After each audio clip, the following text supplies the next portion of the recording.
a little later stage, in a possibly a week's time, to be able to confer the negotiating mandate. Just maybe by saying that the committee will have options in terms of the mandate.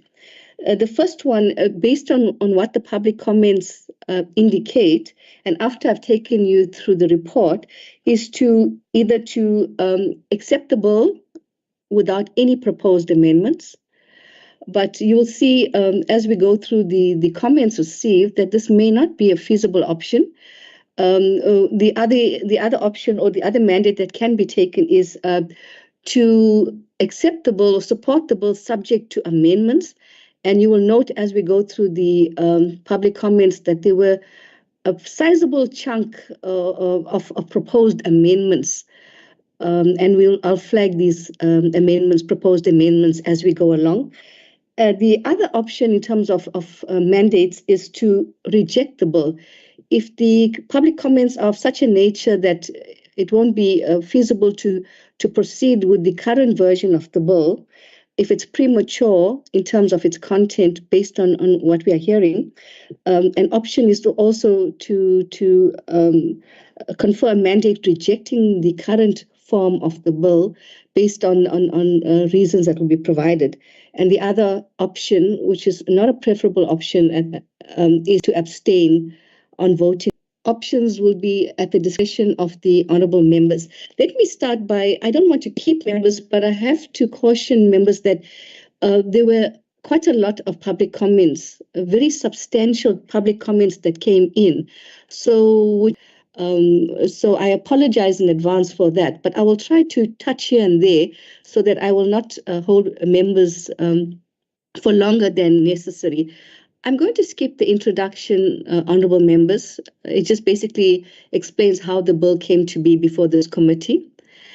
And I'm sure all members are aware aims and the objects of the bill are to, at this point in time. Sorry, did I see a hand?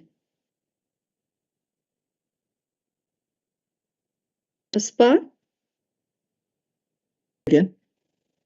I saw a yellow hand pop up. Is there someone who wants to say something? Oh, okay. There's no hand. All right. If I may be permitted, Honourable Chair and honourable members, I'm going to just maybe touch on 1.3, where the memo on objects indicates of the public procurement bill indicates the public procurement regime in South Africa is currently fragmented, and we've heard this in the public hearings as well. And so the idea here is for the bill to reduce this fragmentation and the confusion because of different procurement rules. And we do know that the area of the preferential procurement, public procurement, is highly litigated.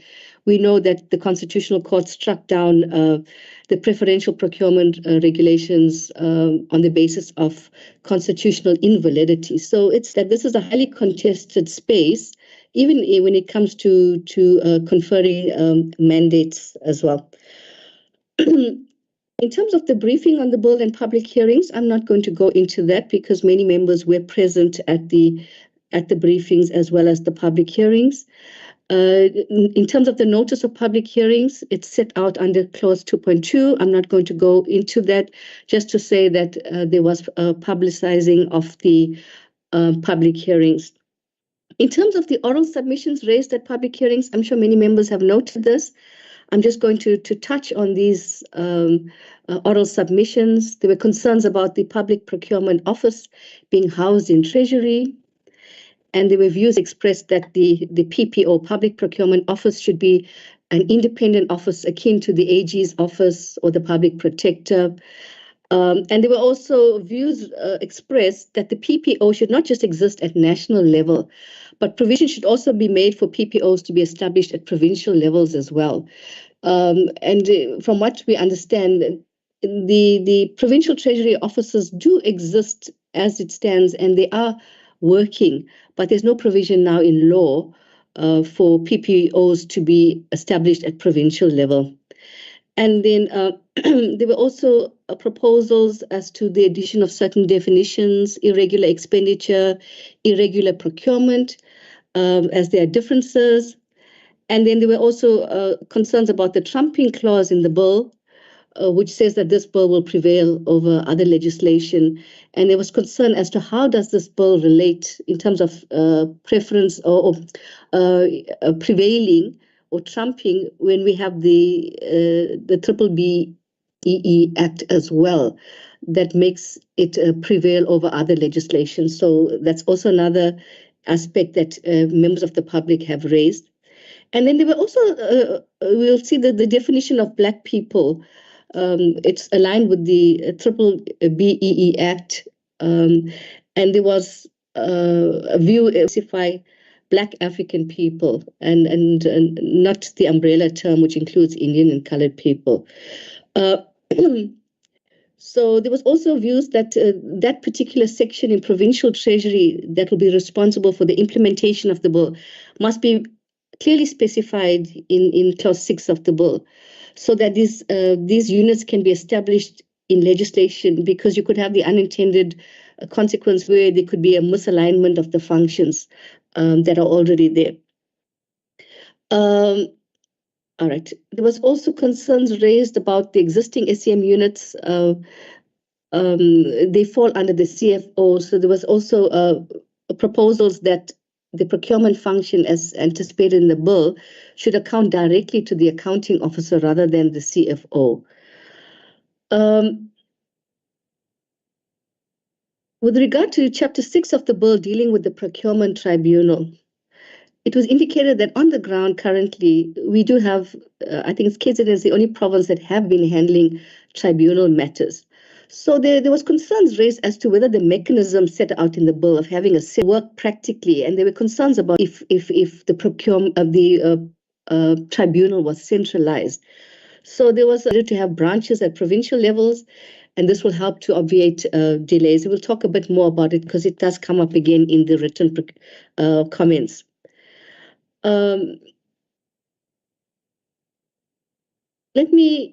I think, Chair, if I may be permitted, let me move on to the written comments because it's quite extensive.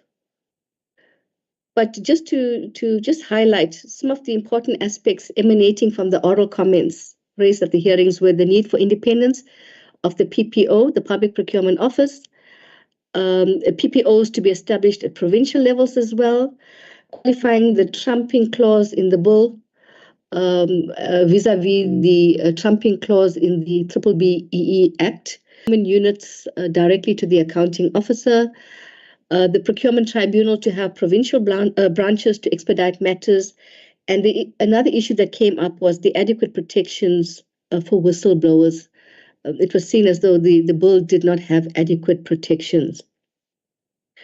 With regard to written comments, honourable members, the committee received 14 written submissions by the closing date of 8th of March from the following stakeholders. Some of them were just in the nature of complaints and, with public procurement generally, access into the industry and access to procurement work. So maybe just to touch on one of them. Am I audible? Yes, Honourable Chairperson.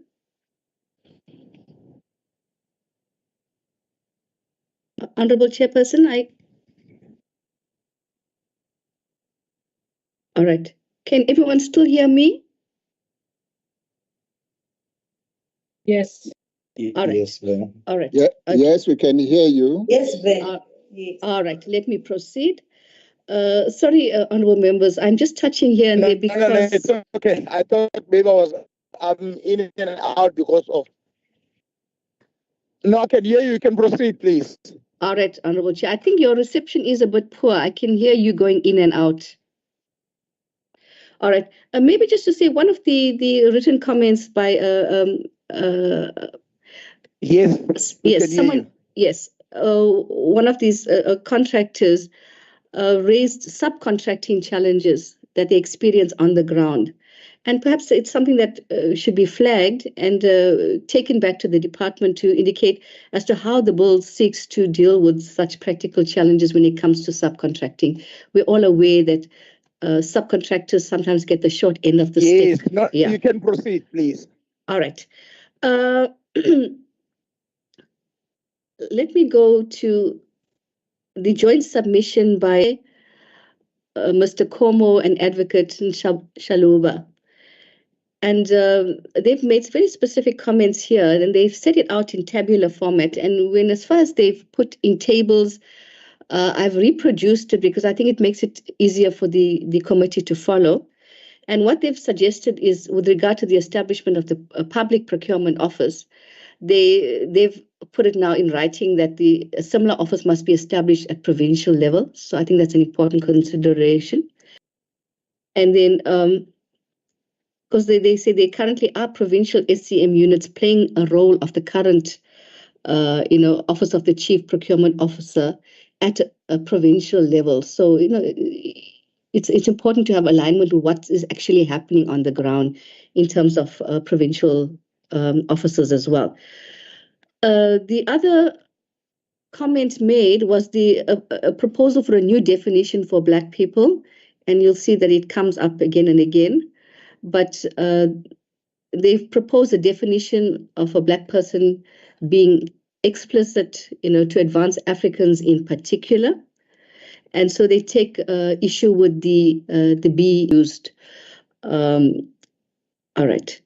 And then the other submission that is made by the enhancement to Section 28(1) of the bill, where they say that it must be specific to talk to establishment of not procurement functions, but procurement units. And then they also argue for these procurement units. Currently, they are under the responsibility of the CFO, but they argue that they should be under the direct supervision of the accounting officer.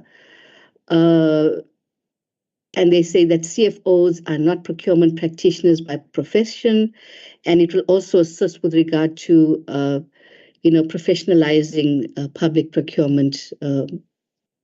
So let me leave it at that.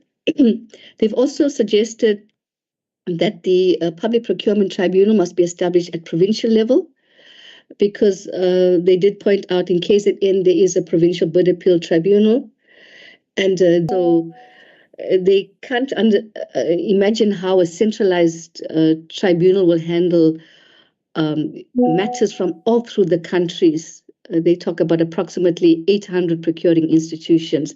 So that is a valid point that members should note as well.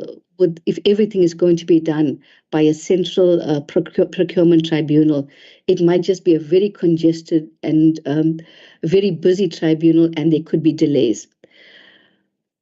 They also raised the issue of this body, the tribunal, the members being appointed by by the minister. So they talk about the reconfiguring this appointment so that the tribunal is independent from political oversight. So some important considerations from the submission is the definition of the black person to be relooked at, the establishment of public procurement officers and tribunal at provincial levels. We've been hearing this time and again. Alignment of language to that of procurement units rather than procurement function. It aligns with the practice on the ground, and there's a push for direct reporting lines to the accounting officer, and the independence of the tribunal, and that is questioned if it's appointed by a political head. Then there's also been a submission by an acting manager for supply chain management, but Mr. Khabela, but he has submitted in his personal capacity, and he's made verbal submissions at the public hearings, and he submitted written comments as well, supplementing what he said.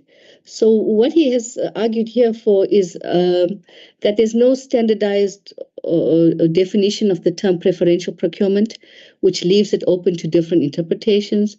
So he's made a suggestion here for the definition of preferential procurement. I'm not able to, at this moment, comment as to whether it's a definition, but it's something that can be looked at. And then he also raises issue with the procurement conflict of interest, as well as undue influence. And these are terms used in the bill, but his argument here is that these crucial terms, not defining these crucial terms leaves it to various interpretations, and they must be defined in the context of public procurement. And he suggested a potential definition here. He also takes issue or raises a query as to why there's no explanation as to why the Chapter 4 of the bill only applies to Parliament and provincial legislatures and not the entire procurement bill. And the argument here is that it perpetuates the fragmentation of the Act.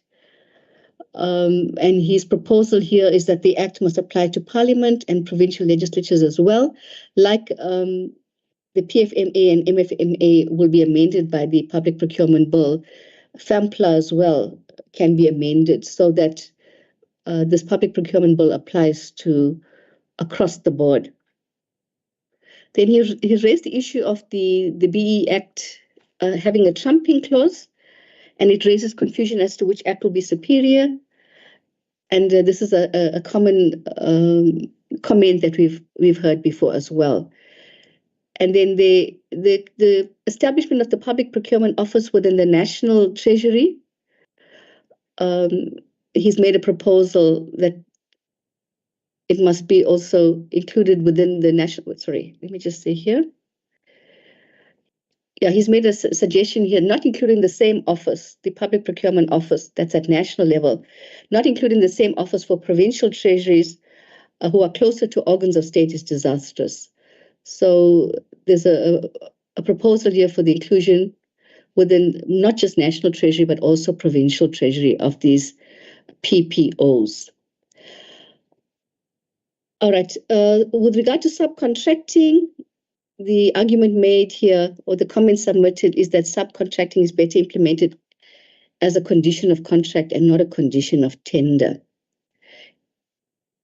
And because this was in the 2017 preferential procurement regulations, and there were challenges during the implementation of this provision.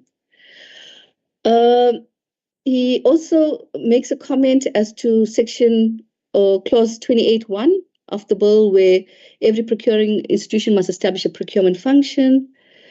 And then he's raised the point about the supervision of that procurement function under the accounting officer. So we've heard that comment before as well. Now, with regard to clause 31 of the bill, it talks about the Public Procurement Office must by instruction determine requirements for digitization, etc. And then he's pointed out that the danger of the blanket approach is that the environments and challenges faced by the procuring institution themselves are not the same. So it might become an impediment rather than an enabler. So he's made a proposal here that the Public Procurement Office must submit these. It must open for comments on the draft TORs for the procurement of the e-procurement system. I think that would be valid as well.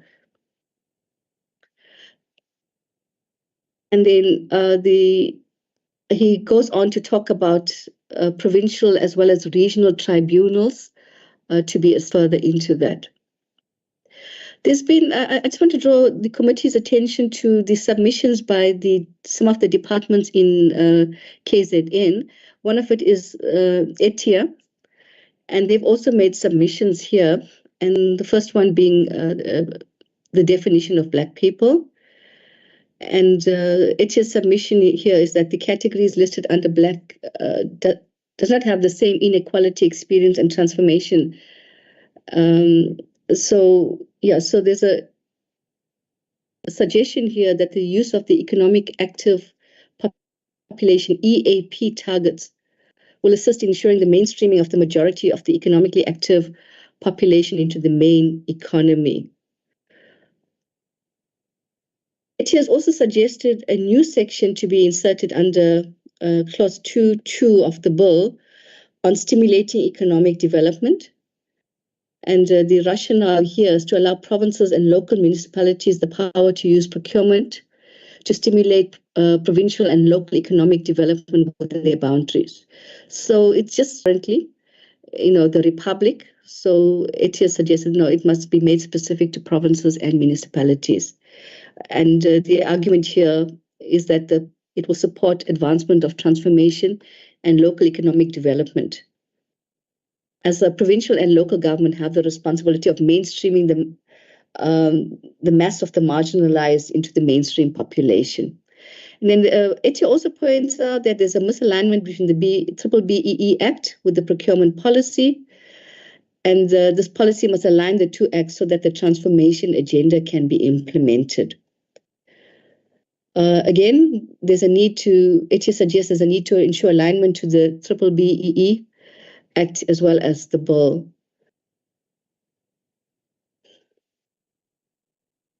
And then they also make a comment as to Clause 13.1 of the bill, where Clause 13.1 sets out the list of people who may not submit a bid, but they ask for the language to be changed to must not submit a bid. But in our view, in terms of legislative drafting, the use of may here is used in the peremptory sense, not in a discretionary sense. So it has the effect of must, even though it may not has the effect of must in terms of legislative drafting.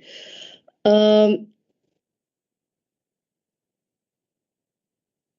then ETIA also, let me just pause for a few moments just to say that Chapter 4 of the bill went through a rigorous process of consultation, because that's the chapter that deals with preferential procurement, and one of the more contested chapters. And when it went to the National Assembly, there were changes made to Chapter 4. So many of these Chapter 4 and taking issue with Chapter 4 are doing so on the basis that Chapter 4 has been revised, and it never came back for public consultation. So that is why they've taken issue with Chapter 4 of the dealing with preferential procurement. But going back to ETIA, ETIA supports the introduction of set-asides, etc., as set out in Chapter 4. And then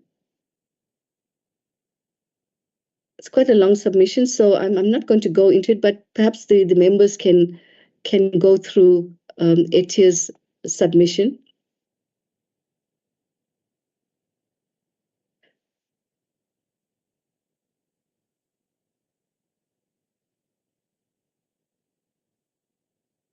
With regard to the DPW, they've also tabulated comments where they've referred to specific clauses, and they've suggested proposed amendments.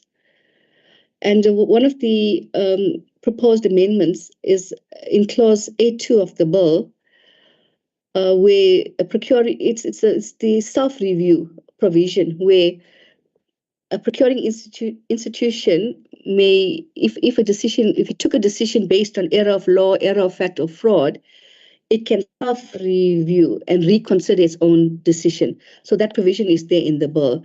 But DPW here has concerns with this self-review provision without timeframes being inserted.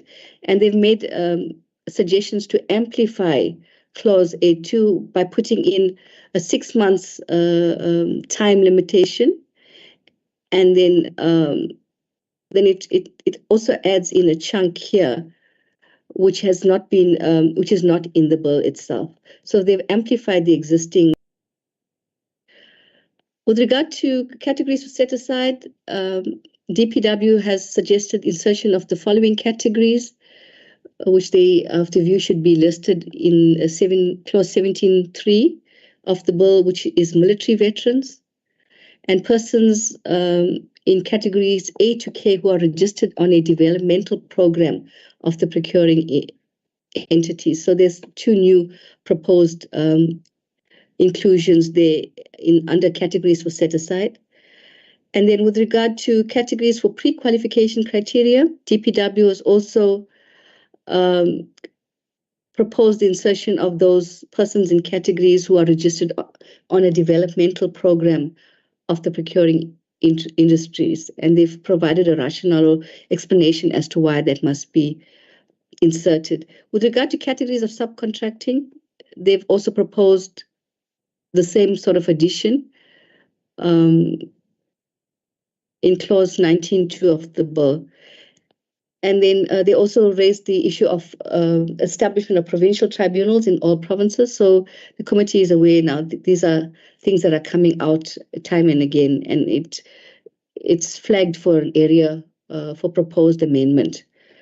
And with regard to the constitution of the panel of a tribunal, the proposal here, perhaps predetermined provincial panels should be the way to go. With regard to provincial treasuries inputs, they've also tabulated some proposed amendments where they've asked in the preamble, adding the municipalities to the provision, because it just talks about organs of state in the national and provincial sphere of government. They've also asked for that provincial treasuries be included in this responsibility of the Public Procurement Office, because provincial treasury is providing this role. So I think that's an important consideration. With regard to Chapter 3, automatic exclusion, they want the language to be changed. It says may not submit a bid. They said must not submit a bid. But to me, it's neither here nor there, because the language may not is peremptory. It has the same effect as must not. But I think here the challenge is employees of the state continue to register on the CSD. So Treasury would like this point to be strengthened, so you don't have people slipping through the cracks. And then Treasury also points out that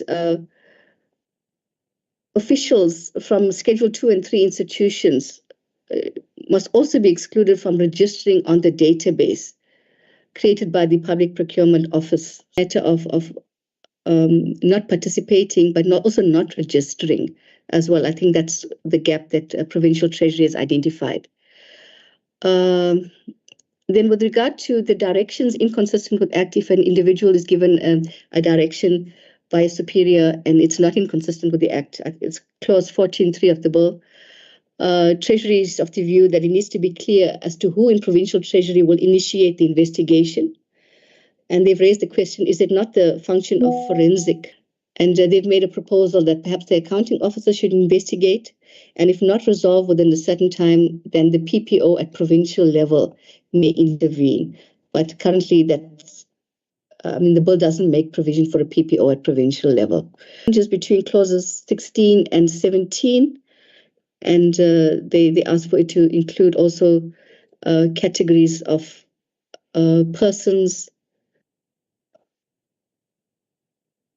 With regard to Chapter 4, which is the preferential procurement framework, there's a comment made here with regard to 17.2D.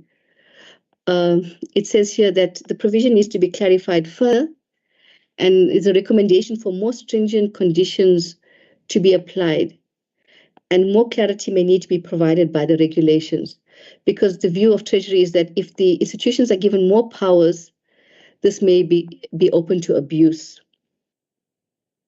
Oh, sorry, maybe if I should just read the context here. It says here, 17.2D says, if no target for set aside for a category of person is prescribed in terms of paragraph A, that's prescribed by the minister in regulations, included from setting aside a bid for that category. So it's a doorway for procuring institutions to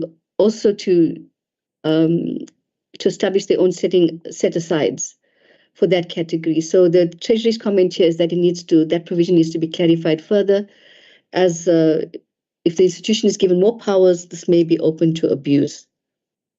There's also the question of what is complementary goals used in the bill, and it would be helpful to define it. Then they've also made some recommendations for incorporation of certain parts highlighted here to be incorporated in as it is in Section 18 of the bill. So just a matter of consistency and saying, why can't we have that provision also pulled in, the requirement for advertising a bid? My apologies. It's just so detailed, honorable members. Just be patient with me. Chapter 5 deals with procurement systems and methods, and Treasury says here there should be clarity provided on why demand management in the bill is separate from procurement planning and budgeting. You'll find that it's listed as C, demand management, and D, 25(3)(d). C is demand management, D is procurement planning and budgeting. And creation of these functions, as set out in the bill, will have an impact on job descriptions for each procuring institution. And with regard to Section 29, the proposal from Treasury is that the section should also include support staff to municipal office bearers, so that they may not also be members of bid committees. With regard to Chapter 5, Clause 33(2)(b), Treasury says that the wording "as quickly as possible" needs to be defined because it can open doors to various interpretations. And there's also a recommendation with regard to the tribunal that it be decentralized to provincial treasuries. And the question raised is as to whether there will be enough capacity for a national tribunal to be effective. And then with regard to the Section 37, where it says that the tribunal or court may, Treasury has proposed that the bidder must first approach the tribunal. But by bidders being given a choice whether to approach the tribunal or court of law, they're not fond of this choice being given. But I'm of the view that you can't oust access to court. And if you look at the provisions of Section 36, it allows for the exhaustion of internal remedies. If you look at Section 37(2)(a) and (b) of the bill, it is there. So I think that would be sufficient. With regard to panels of tribunal, Chapter 6, Treasury is of the view that the provision needs further clarity, and they make a recommendation that the panels be established for each province. That's an important thing. And then they've also made provisions for timeframes, that what is used in the 15 days used in Section 49(2) be also included under Section 37 of the bill. And you'll find that they say 15 days here, it's highlighted in red, when currently the time frames is 10 days. So Treasury has also recommended that the following definitions be included in the bill, which is set-asides, functionality, complementary goals, as quickly as possible, categories of persons, and statement of requirements. So important considerations for inclusion in the version of the bill. Let me take the members quickly through eThekwini Metro Municipality submission. And you'll find that they've given us quite a detailed submission where they welcomed the move, but they've also submitted with respect that the efforts cannot impede upon or compromise local government's authority and right to exercise its constitutionally mandated powers and functions. And the argument here is that that the bill in its current form may have provisions which have the potential to compromise and impede their ability to exercise their powers and perform their functions. And they also submit that it may be constitutionally invalid. And this is a very important argument because it has been raised, not just with eThekwini, but even with the object of this bill is to try to reduce confusion, reduce the convoluted procurement environment. But you will note, members, that a lot of the content of the bill, it says as prescribed. So it means that a lot of gaps exist in the bill, which will emerge in regulations. And at this point in time, there's no regulations in front of Parliament or even the legislatures as well to be able to establish how will this whole procurement law look holistically, because it's like we have these gaps. We have the public procurement bill, and a lot of the gaps are going to be filled in regulations. So we're just getting one piece of the pie, if I can put it like that, to simplify things, because we haven't seen the bill in its entirety, or the act in its entirety, with many of these important provisions have been devolved now to regulations which nobody has had sight of. So that's one of the eThekwini's submissions as well. is that the unintended creation of a complex and convoluted procurement environment, carefully when it comes to questions of constitutional invalidity. The University of Witwatersrand. Then you've got officials from Corruption Watch.